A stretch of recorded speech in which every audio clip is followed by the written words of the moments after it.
মিসকার রান্নাঘরে তোমাদের সবাইকে স্বাগত।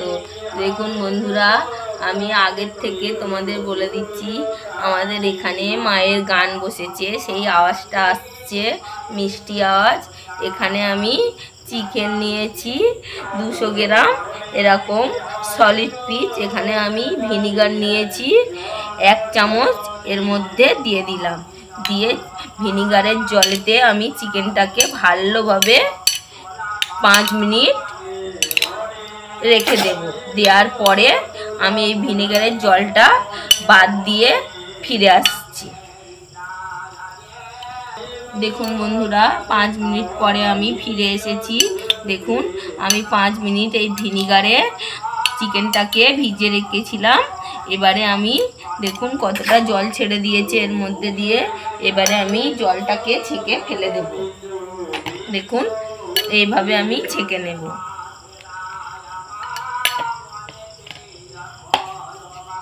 এবারে আমি একে একে উপকরণগুলো দিয়ে দেব। দেখুন বন্ধুরা, প্রথমেই আমি স্বাদ মতো লবণ দিলাম। তারপরে এখানে আমি মিট মশলা, এই চিকেন মশলা নিয়েছি, আর লাল লঙ্কার গুঁড়ো নিয়েছি, সেটাকেও দিয়ে দিলাম। গোলমরিচ গুঁড়ো নিলাম, সেটা দিলাম। ধনে, জিরে আর মৌরি গুঁড়ো দিলাম।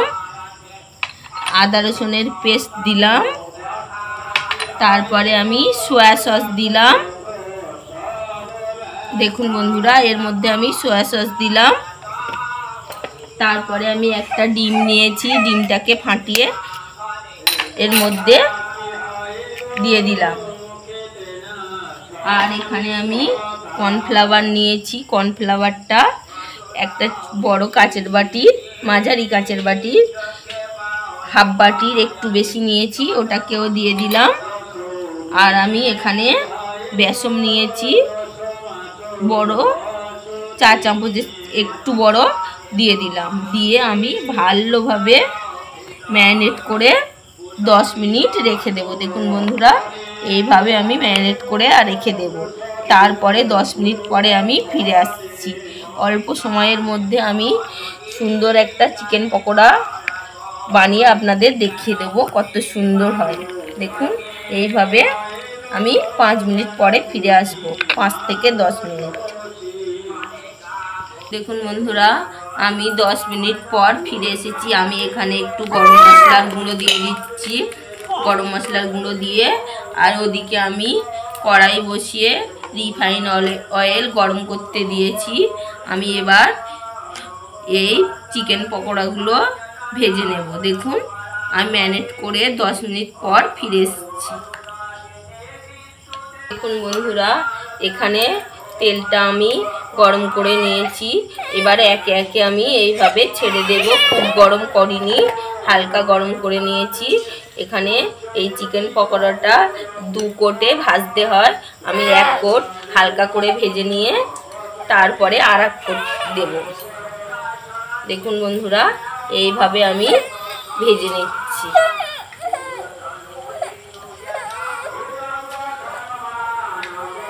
আর এখানে চিকেনগুলো ভাজার সময় তো একদম লো আঁচে রাখতে হবে। দেখুন বন্ধুরা, এইভাবে আমি ভেজে নেব।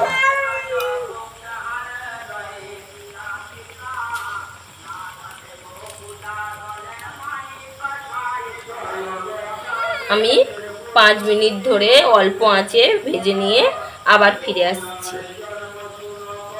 1 পিঠ হওয়ার অপেক্ষা করব। দেখুন বন্ধুরা, এইভাবে।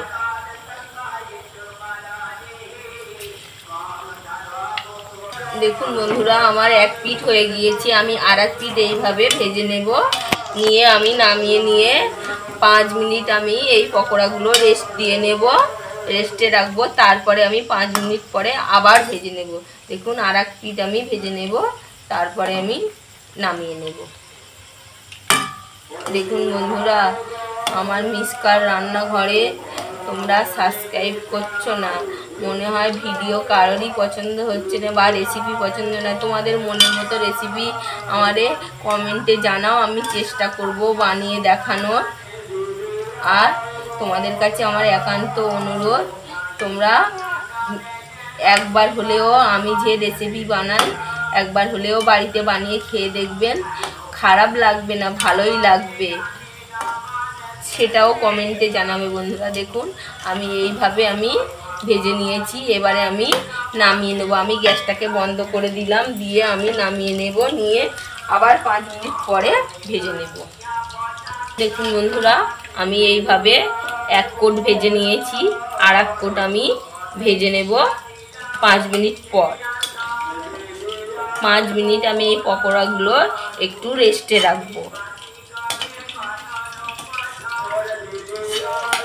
অতি সহজে বাড়িতে এইভাবে চিকেন একটা ডিম দিয়ে এইভাবে সুন্দর একটা চিকেন পকোড়া করে দিতে পারবে। দেখুন বন্ধুরা আমি 5 মিনিট পরে আবার গ্যাসের উনুনটাকে জ্বালিয়ে নিয়েছি, নিয়ে আমি আবার পকোড়াগুলো একদম ফাইনাল করে দেব, দিয়ে মুচমুচে করে ভেজে নেব। দেখুন আমি এখানে এইভাবে সবগুলো দিয়ে দিলাম, দিয়ে হালকা আঁচে ভেজে নেব। দেখুন বন্ধুরা চিকেন পকোড়াগুলো কত সুন্দর হয়েছে, একদম কি সুন্দর হয়েছে। এইভাবে বাড়িতে যখনই চিকেন পকোড়া বানাবেন একবারে ভেজে নেওয়ার চেষ্টা করবেন না, থালি খেতে একদম ভালো লাগবে না। এইভাবে দুবারে ভেজে নেবেন, তাহলে খুব সুন্দর মুচমুচে অনুষ্ঠান বাড়ির মতো খেতে লাগবে। দেখুন বন্ধুরা আমি এইভাবে ভেজে নিয়েছি, এবারে আমি তুলে নেব। কত সুন্দর হয়েছে, এবারে আমি এইভাবে নামিয়ে নিচ্ছি। দেখুন হেব্বি সুন্দর হয়েছে, কালারটা কত সুন্দর এসছে। দেখুন এই চিকেন পকোড়া গরম গরম খেতে দারুণ লাগবে।